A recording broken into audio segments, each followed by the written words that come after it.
نبی صلی اللہ علیہ وسلم کی سب سے پہلی زوجہ محترمہ سیدہ خدیجہ بنت خویلد رضی اللہ عنہا ہیں۔ نبی صلی اللہ علیہ وسلم کے فرزند ابراہیم رضی اللہ عنہ کے سوا آپ کی ساری اولاد انہی سے ہوئی۔ آپ صلی اللہ علیہ وسلم پوری زندگی اس وفا شیار بیوی کو یاد کرتے رہے۔ سیدہ خدیجہ رضی اللہ عنہا کے والد کا نام خویلد اور والدہ کا نام فاطمہ تھا۔ سیدہ خدیجہ رضی اللہ عنہا کے والد اپنے قبیلے میں اونچی حیثیت کے آدمی تھے۔ ہر شخص انہیں عزت اور احترام کی نگاہ سے دیکھتا تھا۔ مکے میں رہائش اختیار کی، وہیں فاطمہ بنت زائدہ سے شادی کی۔ ان کے بطن سے اللہ تعالی نے وہ بیٹی عطا کی جو امت مسلمہ کی پہلی ام المؤمنین بنی۔ سیدہ خدیجہ رضی اللہ عنہا عام الفیل سے 15 سال پہلے پیدا ہوئیں۔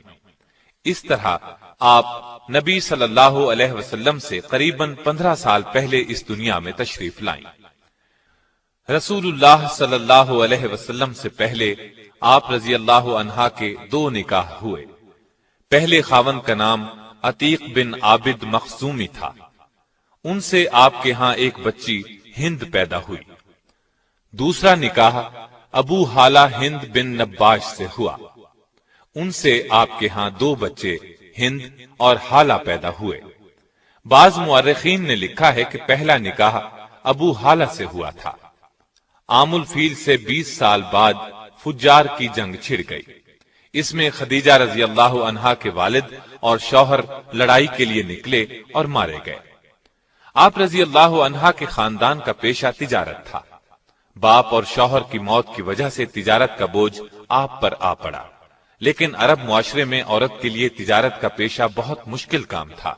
چنانچہ سیدہ خدیجہ اپنے رشتہ داروں کے ذریعے سے یہ کام لیتی تھی۔ انہیں مال تجارت دے کر دوسرے ملکوں کی طرف روانہ کرتی۔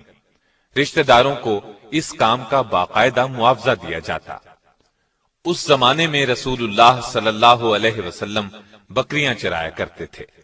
آپ لوگوں میں صادق اور امین مشہور ہو چکے تھے۔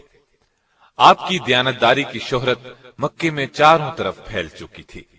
یہ شہرت سیدہ خدیجہ رضی اللہ عنہا کو بھی پہنچی تو انہوں نے پیغام بھیجا کہ آپ میرا سامان تجارت لے کر جائیں۔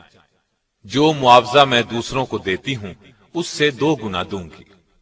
رسول اللہ صلی اللہ علیہ وسلم نے پیشکش کو قبول فرما لیا۔ آپ کا یہ سفر تجارت انتہائی کامیاب رہا۔ چنانچہ تجارت کے اس سفر کے 2 ماہ 25 دن بعد خود سیدہ خدیجہ رضی اللہ عنہا نے نکاح کا پیغام بھجوایا۔ نبی صلی اللہ علیہ وسلم نے اپنے چچا کے مشورے سے اس پیغام کو قبول کر لیا۔ سیدہ خدیجہ رضی اللہ عنہا نہایت سمجھدار اور شریف خاتون تھیں۔ اللہ تعالی نے مال و دولت سے بھی نوازا تھا۔ اپنے قبیلے میں باعزت تھیں، اس لیے ہر شخص ان سے نکاح کا خواہش مند تھا۔ لیکن قدرت نے انہیں اپنے نبی صلی اللہ علیہ وسلم کے لیے منتخب کر لیا تھا۔ اس طرح نکاح کی تاریخ طے ہو گئی۔ مقررہ تاریخ کو آپ اپنے چچا ابو طالب، سیدنا حمزہ اور خاندان کے دوسرے لوگوں کے ساتھ سیدہ خدیجہ کے گھر تشریف لائے۔ ابو طالب نے نکاح کا خطبہ پڑھا۔ 12.5 اوقیہ حق مہر مقرر ہوا۔ یہ 500 طلائی درہم کے برابر تھا۔ اس طرح سیدہ خدیجہ رضی اللہ عنہا کو پہلی ام المؤمنین بننے کا شرف حاصل ہوا۔ آپ رضی اللہ عنہا کا پہلا لقب طاہرہ تھا۔ اس طرح آپ خدیجہ طاہرہ کے نام سے مشہور ہوئیں۔ نکاح کے وقت رسول اللہ صلی اللہ علیہ وسلم کی عمر 25 سال تھی۔ سیدہ خدیجہ کی عمر 40 سال کی تھی۔ نکاح کے بعد سرداران قریش اور دیگر لوگوں نے مبارکباد دی۔ نبی اکرم صلی اللہ علیہ وسلم کی زوجیت میں آنے کے بعد سیدہ خدیجہ نے اپنا سارا مال و اسباب آپ کے قدموں میں ڈھیر کر دیا۔ اس سے آپ کو روزی کمانے کی فکر سے نجات مل گئی۔ اب آپ تھے اور اللہ کی عبادت۔ سیدہ خدیجہ نے ہر مشکل اور پریشانی کے وقت نبی صلی اللہ علیہ وسلم کو تسلی دی، دلاسا دیا اور پریشانی دور کرنے کے لیے جو کچھ کر سکتی تھیں کرتی رہیں۔ مثلا جب آپ پر پہلی وحی یعنی اقرا بسم ربک الذی خلق غار حرا میں نازل ہوئی تو نبی اکرم صلی اللہ علیہ وسلم گھر تشریف لائے، بدن مبارک پر لرزہ طاری تھا۔ سیدہ خدیجہ رضی اللہ عنہا سے فرمایا مجھے کپڑا اوڑھا دیں۔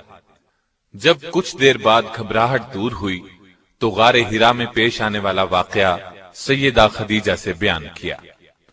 سیدہ خدیجہ نے آپ کو تسلی دی اور کہا قسم ہے اس ذات کی جس کے قبضے میں میری جان ہے، میں امید رکھتی ہوں کہ آپ اس امت کے نبی ہوں گے۔ اس کے بعد سیدہ خدیجہ رضی اللہ عنہا آپ صلی اللہ علیہ وسلم کو اپنے چچا زاد بھائی ورقہ بن نوفل کے پاس لے گئیں۔ آپ نے پورا واقعہ سنایا۔ اس واقعے کو سن کر انہوں نے یقین کے لہجے میں کہا یہ وہی فرشتہ ہے جو موسیٰ علیہ السلام پر اترا تھا، کاش میں اس زمانے تک زندہ رہوں جب آپ کی قوم آپ کو وطن سے نکالے گی۔ اگر میں نے آپ کا وہ زمانہ پایا تو میں آپ کی ضرور مدد کروں گا۔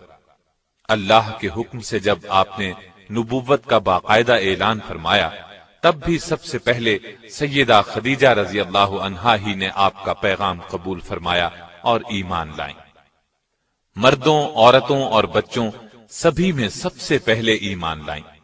آپ رضی اللہ عنہا نے نہ صرف نبوت کی تصدیق کی بلکہ آغاز اسلام میں آپ صلی اللہ علیہ وسلم کی سب سے بڑی مددگار بھی تھیں۔ آپ صلی اللہ علیہ وسلم کو چند سال تک کفار اذیت نہ دے سکے۔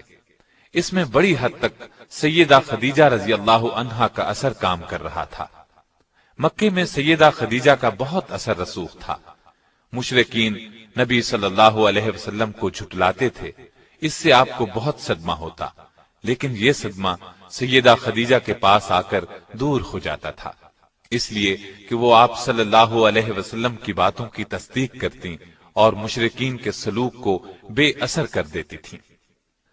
7 نبوی میں قریش مکہ نے آپ صلی اللہ علیہ وسلم سے، آپ کے حامیوں سے اور بنو ہاشم سے تمام تر تعلقات توڑ لیے اور آپ صلی اللہ علیہ وسلم کو ان تمام لوگوں سمیت شعب ابی طالب میں رہنے پر مجبور کر دیا۔ وہاں آپ صلی اللہ علیہ وسلم کو 3 سال تک رہنا پڑا۔ یہ زمانہ سخت تکلیف دہ تھا، بچوں کے بھوک سے بلبلانے کی آوازیں سنائی دیتی تھیں۔ اس گھاٹی میں سیدہ خدیجہ بھی آپ صلی اللہ علیہ وسلم کے ساتھ تھیں۔ آپ نے بھی ہر وہ تکلیف برداشت کی جو دوسرے کر رہے تھے، پتے کھا کر گزارا کیا۔ ان حالات میں سیدہ خدیجہ رضی اللہ عنہا کے اثر و رسوخ سے کبھی کبھار کھانا پہنچ جاتا تھا۔ آخر کار قریش کے آپس کے اختلاف کی وجہ سے 3 سال بعد 10 نبوی میں اس مصیبت کا خاتمہ ہوا، یعنی ہجرت سے 3 سال پہلے وہاں سے نکلے۔ نبی اکرم صلی اللہ علیہ وسلم کے ساتھ سیدہ خدیجہ نے بھی اس سخت تکلیف دہ ماحول سے نجات پائی، لیکن مسلسل تکالیف کی وجہ سے ان کی صحت بہت خراب ہو گئی تھی۔ آخر کار رمضان 10 نبوی میں اس دار فانی سے دار آخرت کی طرف انتقال فرما گئیں۔ انا للہ و انا الیہ راجعون۔ وفات کے وقت آپ رضی اللہ عنہا کی عمر 64 سال 6 ماہ تھی۔ اس وقت تک شریعت میں نماز جنازہ کا حکم نہیں تھا، اس لیے آپ رضی اللہ عنہا کو اسی طرح دفن کر دیا گیا۔ رسول اللہ صلی اللہ علیہ وسلم خود ان کی قبر میں اترے اور سب سے زیادہ غمگسار بیوی کو قبر کی آغوش میں رکھا۔ آپ رضی اللہ عنہا کی قبر جنت المعلا میں ہے۔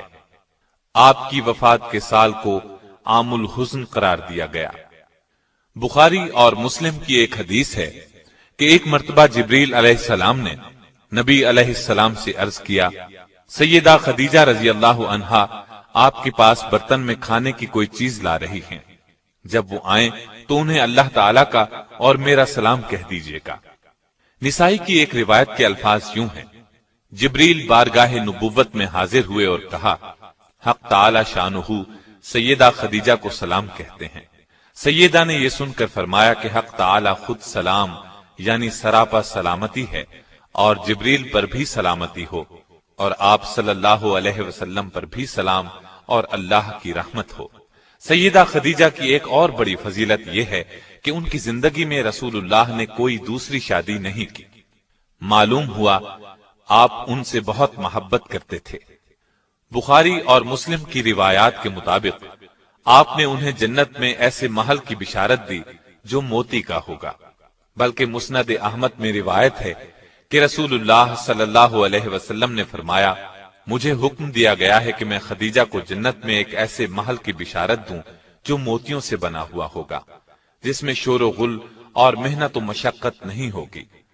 سیدہ خدیجہ کی وفات کے بعد آپ صلی اللہ علیہ وسلم اکثر انہیں یاد کرتے اور تعریف فرماتے تھے۔